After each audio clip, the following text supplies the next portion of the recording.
ziua și bine v-am găsit la un nou episod. Astăzi ne vom juca Rivals. Mai să așteptăm și noi cineva ca să vină. Scuzați-mă că n-am mai postat un episod. Mai că am avut și eu niște treburi. Să vedem dacă vreau un acesta. De mult acum foarte mult snap. Avem cam mult lag și da, picăm cu cei care au dita mai auto-aim-ul și care sunt toxici, normal. Ce există Rivals fără a fi toxic? Na. Imposibil.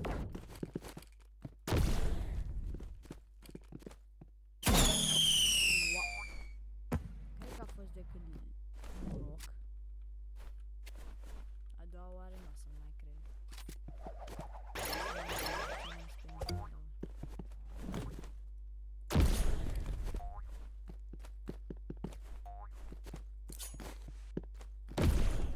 What?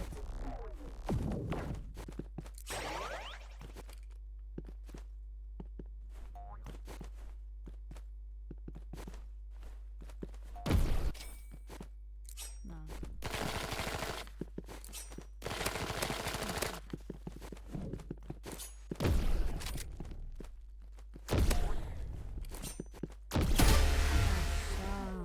În sfârșit.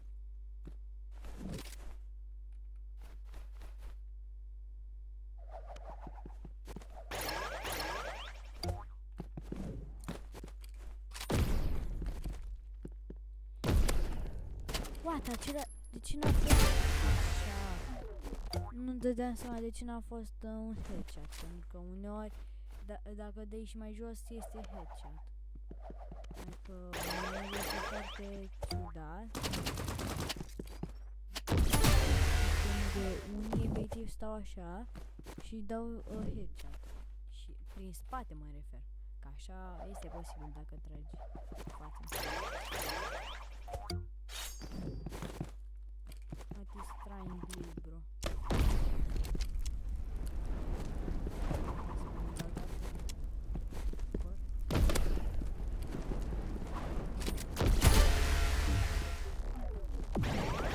Aici eu sunt nu am hack-uri. Cred că vedeți și voi că made by hand.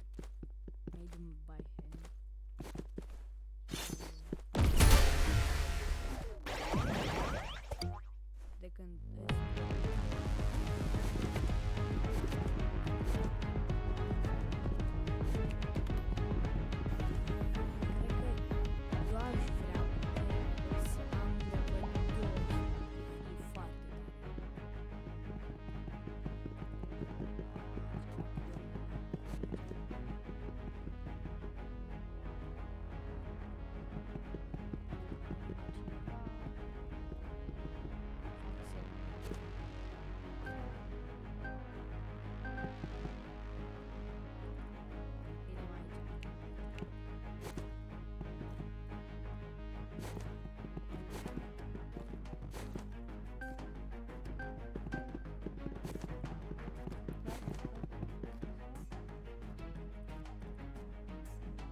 sniper, ok.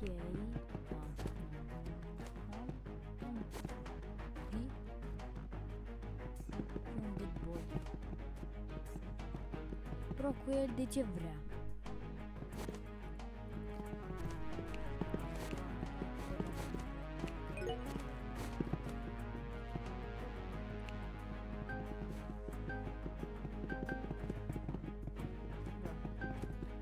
Așa.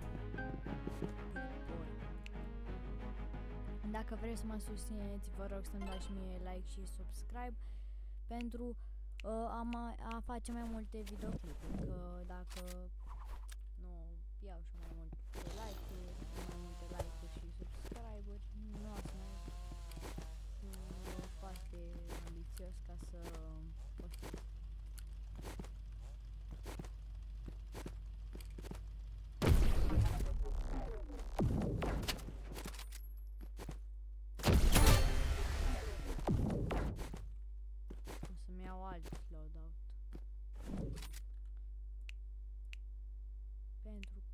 acesta nu este foarte bun, adică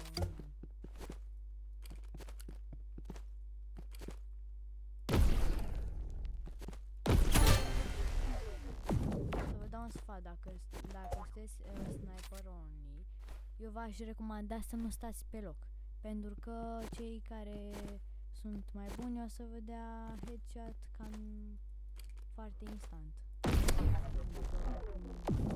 Eu nu sunt foarte profesionist pentru că mă și ratez.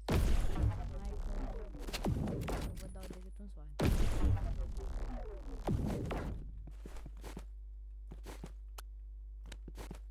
Hai că nu știu aici. Nu se știe niciodată.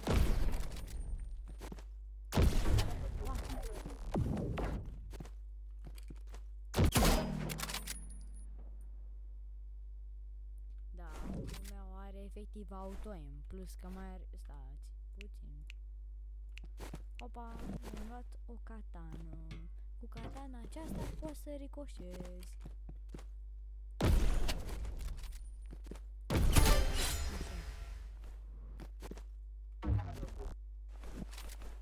E bine că nu dă liv, că dacă dădea liv... Na, era... Da.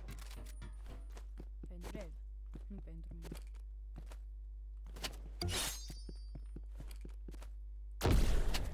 What?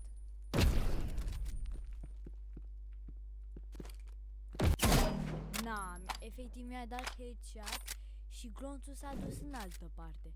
Asta este greu, asta este foarte rău la cei care se folosesc continuu de auto-aim, pentru că ei trage altundeva, dar ei știu că auto-aim-ul și aim assist-ul îl vor ajuta și de asta este rău. Și poate în următorul update va da nerf la auto-aim, care se vede că este la masă.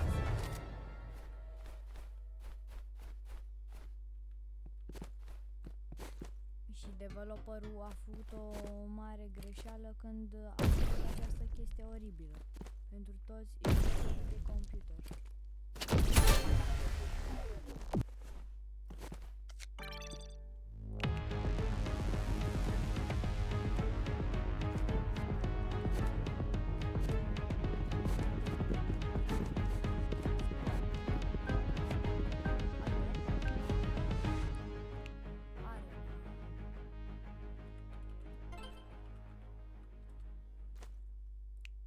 Și acolo ca să nu fie străin, pentru că am întâlnit unii care aveau și level 200 și băgau RPG.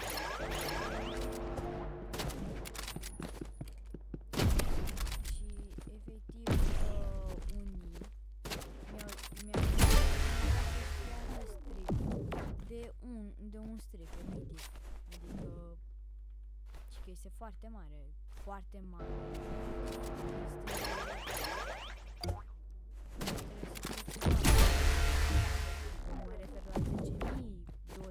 Cum au oamenii aceștia de pe leaderboard.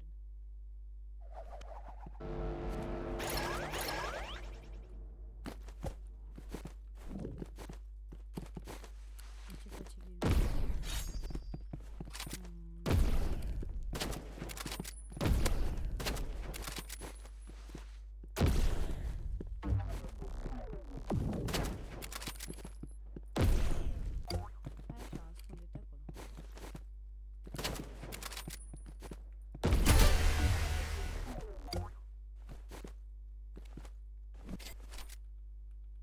Eu zic că eu sunt mai bun pe sniper decât cei cu care eu sunt prieten.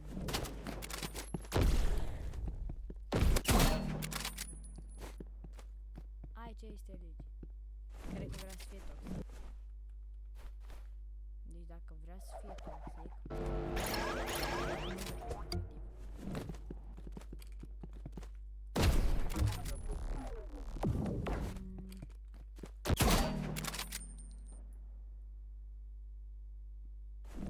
Dar nu mai facem only. Și vă rog să dați like și subscribe pentru a mă susține. Vă mai repet încă.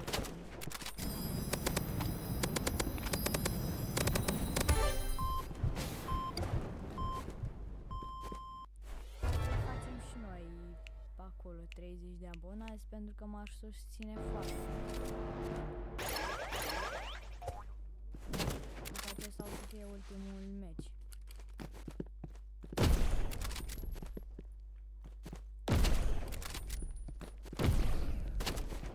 Mamă, cum m-am evitat glonțul ăla. Pe bune că mi-aș dori să dispară efectiv de pe față. Asta este efectiv o scuză pentru cei care joacă pe mobil. Atâta. Am un prieten care efectiv și-a băgat iPhone-ul la maxim. Că mai avea și aim assist.